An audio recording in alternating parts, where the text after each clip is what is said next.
बड़साही पंचायत बड़साही छकरे प्राय सकाल 7:56 समय घटी एक भयावह अग्निकांड।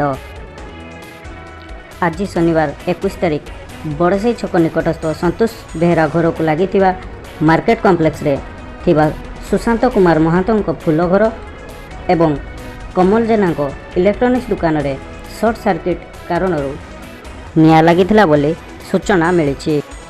सूचना प्रकाश जे एही अग्निकांड रे प्राय लक्षाधिक टंकार जिनिष पड़ी पाउंश हो जाइछि।